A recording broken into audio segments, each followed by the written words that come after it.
तर आम्ही यांच्यासोबत नसू. दोन्ही राष्ट्रवादीच्या एकत्र येण्याच्या चर्चेदरम्यान अंबादास दानवे यांचं मोठं विधान. शिवसेना उद्धव बाळासाहेब ठाकरे गटाचे नेते अंबादास दानवे यांनी एका महत्त्वाच्या राजकीय प्रश्नावर आपले मत व्यक्त केले. अजित पवार आणि शरद पवार यांचे पक्ष भविष्यात एकत्र आल्यास शिवसेना उद्धव बाळासाहेब ठाकरे गट यांच्यासोबत नसेल, असं दानवे यांनी स्पष्ट केलेलं आहे. अलीकडेच पुण्यामध्ये अजित पवार, रोहित पवार आणि अमोल कोल्हे यांच्यात झालेल्या डिनर बैठकीमुळे दोन्ही राष्ट्रवादी गट पुन्हा एकत्र येण्याच्या शक्यतांवरून राजकीय वर्तुळात तर्कवितर्क लढवले जात आहेत. शरद पवारांच्या राष्ट्रवादी काँग्रेसने याबाबत इतर पक्षांशी चर्चा केल्याचंही दानवे यांनी म्हटलेलं आहे. परंतु भविष्यात काय होईल हे आता सांगणं कठीण असल्याचं ते म्हणाले. मात्र जर दोन्ही पवार गट एकत्र आले तर शिवसेना त्यात सहभागी होणार नाही, हे त्यांनी ठामपणे म्हटलेलं आहे. त्यांचे निरोप आलेले आहे, परंतु तेही काही त्यांच्याबरोबर त्यांना काही घेणं हे पॉलिटिकली तात्विकदृष्ट्या योग्य होणार नाही, असं आमच्या सगळ्या शिवसैनिकांचं मत झालेलं आहे. काल रात्री 2 वाजेपर्यंत महायुतीमध्ये बैठका सुरू आहेत, मात्र काही तोडगा निघालेला नाहीये.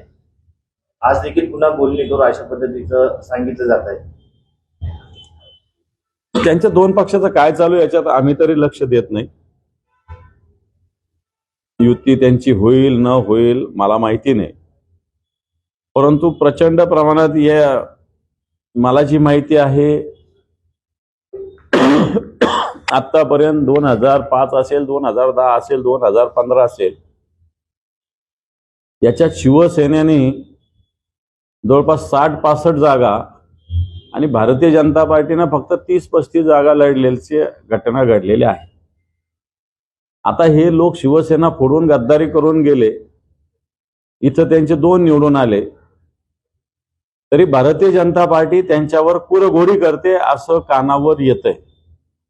भारतीय जनता पार्टीला जे आमच्यातून गेलेले गद्दार लोक जे आहेत, शिंदे सेना आहे, त्यांना कमी जागा आणि भारतीय जनता पार्टीला जास्त जागा, अशा पद्धतीनं त्यांच्या बोलणी चालू आहे.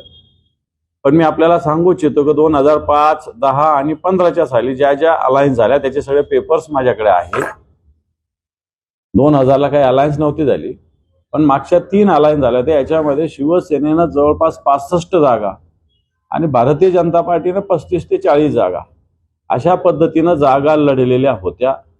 याचाच अर्थ असा दिसतो की स्वतःला शिवसेना म्हणायचं आणि भारतीय जनता पार्टीच्या मागे फरफटत जायचं, या स्थितीमध्ये संभाजीनगरचे शिंदे सेना आलेली आहे.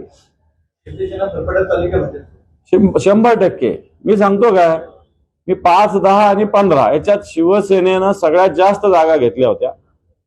आताही त्यांचे 2 आमदार आहे, भाजपचा एकच आमदार आहे, तरी भाजपच्या जास्त जागा कशा असू शकतात? त्याला काय विचार आहे? त्याला काय तत्व आहे? त्याला विचार पण नाही आणि तत्व पण नाही ना. आणि असं जर होत असेल तर शिंदे सेना भारतीय जनता पार्टीचं एक तर फरफटत जाणं आहे आणि म्हणजे पर्याय नाही शिंदे सेने समोर भारतीय जनता पार्टी समोर सोबत जाण्याशिवाय, अशा प्रकारची स्थिती मला तरी आत्ताच्या घडीला दिसते.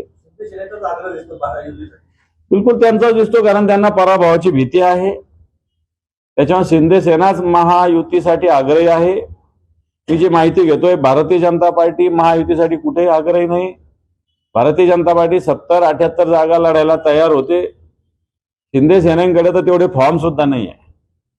आणि त्याच्यामुळं इथं नुसते नावाला पालकमंत्री आहे, नावाला आमदार आहे, परंतु बाकी संघटनात्मक किंवा महानगरपालिका म्हणून तयारी शून्य आहे. Bureau report, SBN Marathi, Pune.